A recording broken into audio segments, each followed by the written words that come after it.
Hello, welcome to our morning show where we take all the information past and present all over the world and we bring you right to school. So let's get started. Well, here we have Ari, our current events reporter. Ari, spill the guts. Thank you, Eli. This past week we had some exciting events, and there's also some stuff coming up later this month. The annual Gala for Hillel, which is being held virtually Sunday, May 2nd through Friday the 7th, is amazing. Check out our school website and social media pages for more information. We celebrated Lag BaOmer on Thursday, and although we didn't do something as a school, I hope you were able to celebrate. Coming up on May 17th is a special holiday. Do you know what it is, Eli? Toilet day. No. It's Shavuot. I personally love Shavuot because one of the main things we are supposed to do is eat dairy, and I love cheesecake. If you don't know, Shavuot marks the ending of the counting of the Omer, and we eat dairy to commemorate the 40 days that Moshe spent on Mount Sinai. Wow, that's interesting. I didn't know that, but I'm pretty sure we can all agree that the best part of Shavuot is the dessert. I can't argue with you on that, Eli. And we also have school off, so not only do we get yummy food, but we also get to sleep in. Anyways, I'm getting distracted now. There's one last event coming up later this month, and it's the Arts and Literature Fair. Even though we have some time before it, I just want to let you know so that you can think about what you want to showcase at it. Eli, what do you want to show off?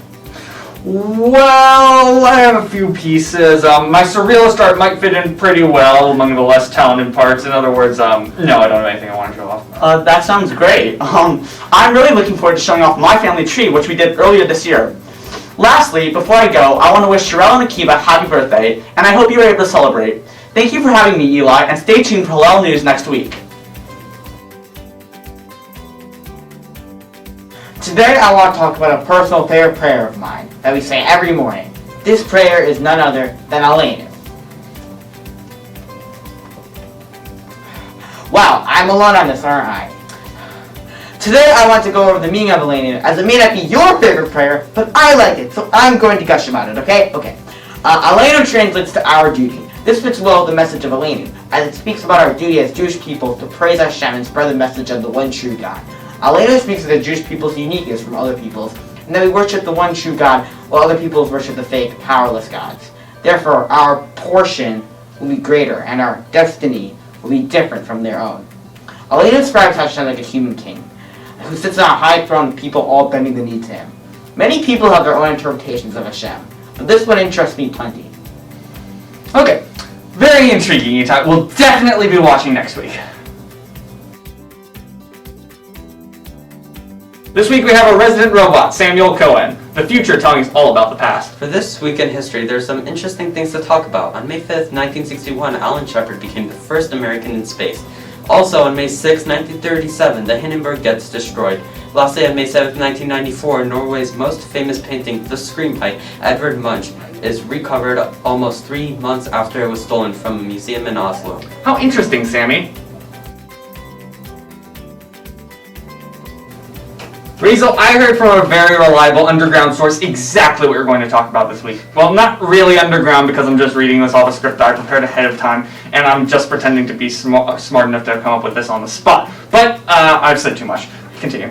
Anyway, I'm going to be telling you all a little bit about this week's Parsha, Behar Bechukotai. As it says in the title, Moshe is Behar, or on Mount Sinai, while God tells him about the laws concerning the sabbatical, or Shemitah year. What's a sabbatical year? Sounds important. Do you have to do anything special? Yes!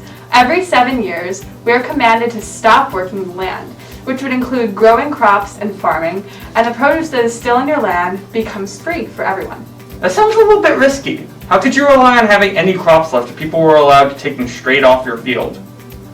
Well, actually, that's basically the point of God's commandments. It's a nice way to support people who don't have the opportunity to get food otherwise. And after all, I'm sure that since we know about the Shemitah laws, the farmers could prepare enough food for themselves beforehand. True. Is there anything else discussed this week? After all, we are reading 2 Parshiot, which would result in more content, don't you think? Yep.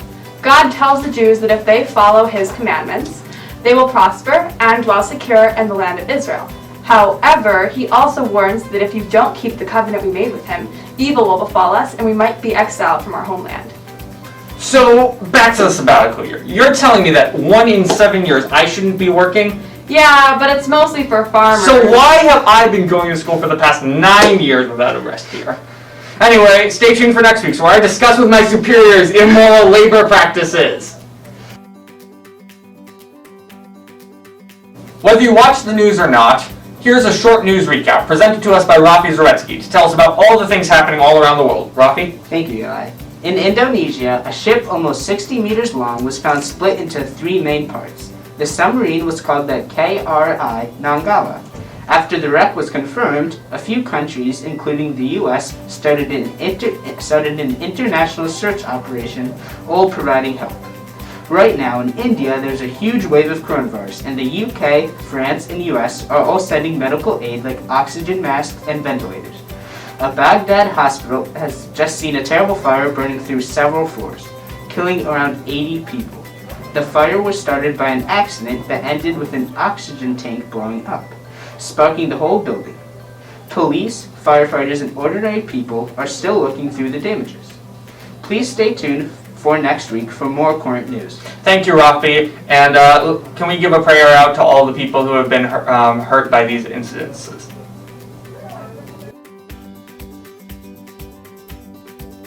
Hoopy, I'm not a weather person, but I think I can get it right. There's going to be more snow this week, right?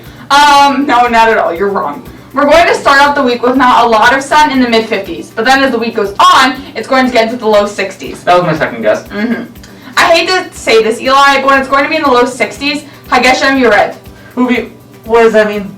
Eli, Hageshem Yored means that it's going to be raining, or the rain's going to be falling. So make sure you bring an umbrella so maybe you can enjoy the warm weather outside. Well, I think that's probably the best weather that we're going to have for a while. Thanks, Hoopy. No problem. Bye! Thank you for watching. Stay tuned for next week where somebody else will be doing what I do, just not as well.